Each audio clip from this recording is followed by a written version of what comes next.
ომის დაწყების შემდეგ რუსეთმა უკრაინაზე დრონების გამოყენებით ერთ-ერთი ყველაზე მასშტაბური იერიში მიიტანა.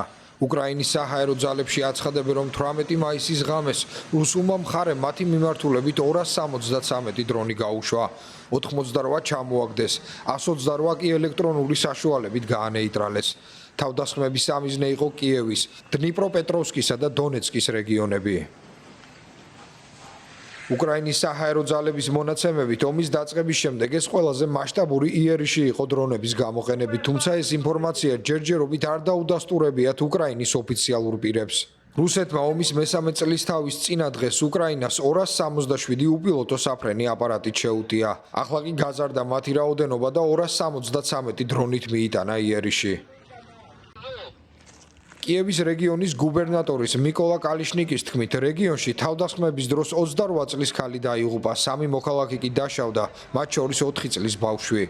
ამავდროულად რუსეთის თავდაცვის სამინისტროში აცხადებენ, რომ მათმა საჰაერო თავდაცვამ შაბათს ღამით 7 უკრაინული დრონი ჩამოაგდო, ხოლო კვირას დილით 14. რუსეთმა უკრაინის მიმართულებით იერიში მოსკოვსა და კიევს შორის გამართული ცეცხლის შეწყვეტასთან დაკავშირებული მოლაპარაკებების შემდეგ მიიტანა.